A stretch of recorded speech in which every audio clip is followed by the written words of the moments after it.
Current ছিল না তো ওই পাখা নিয়ে বাতাস করছি সারা রাত। রওনা দিচ্ছি 2:30 বাজে। পানি পাওয়া যায় না, অনেক কষ্ট করে তারপর গাড়ি মিলিয়েছি। বিদ্যুতের এই সমস্যা কতদিন ধরে চলতেছে?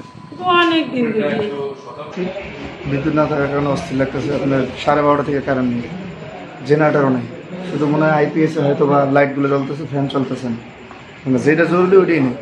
প্রচণ্ড গরম, কোনো জানালা ওরকম ছোটো ছোটো জানালা, কোনো বাতাস নেই।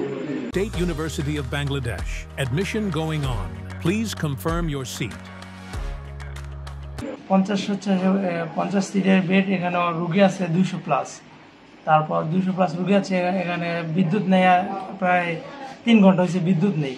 কিন্তু কর্তৃপক্ষের কোনো এটা নিয়ে কোনো মাথা ব্যথা নেই, কোনো জেনারেটর নেই, অথচ তাদের ভিতরে ফ্যান চলতেছে, লাইট চলতেছে, তারা আরামই আছে।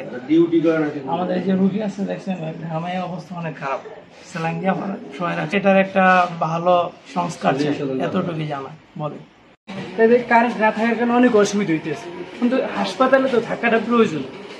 এই যে অসুবিধা বিদ্যুতের, মানে যে জায়গায় না থাকুক, ঘরে না থাকলে বাইরে বের হওয়া যায়, বাট রুগীরা এই জায়গায় বাইরে বের হইবে কিভাবে? এই যে হাতে সেলাইন পুরা ব্লাড যে বের হয়ে গেছে, এই জায়গায় এই যেমন লাগাই দিয়ে গেছে, এই জায়গায় আসবে না সারা রাত্রে। তাহলে রুগী এই জায়গায় যদি কেউ অভিজ্ঞ না থাকে রুগীর এই পাশে, তাহলে এটা কিভাবে দেখবে সে?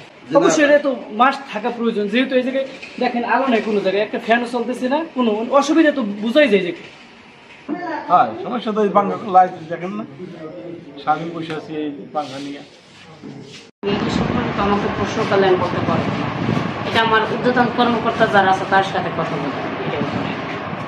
আমাদের সিস্টাররা 2টা গান সারা রাত বসে থাকে এখানে, কেন পাবে না? আমাদের চাকরি তো রুগীদের নেই, এটা তো অনেক বছর ধরেই চলতেছে। এখন ভাইয়া এতই তো হয়তো নোট নিতে পারে না, 2-1 ঘন্টা পরে বন্ধ হয়ে যায়। গরমের তো বাসে নেই রুগী মানুষ। আমরা এই কালকেও 12টা দিকে গেছে, আইন আবার আসতেও গেছে, এখন পর্যন্ত তো দেখিনি। বিদ্যুৎ না এলে তো এইভাবেই ভালো লাগবে, কষ্ট করে জ্ঞান কি করবো। বিদ্যুতের কারণে গরমের চলে থাকা যায় না। বিদ্যুৎ গেছে মানে 12টা বাজে, এখনো বিদ্যুৎ আয় না। উঠবেশি করতে করতে খালি দইছি করছি, মশাই কামড় এদিকে ঘোরাফেরা করছে, অনেক সারা এবেরি করছে সারা রাত। সমস্যা কি ঘুমার সেটা তো বুঝতেই পারছি।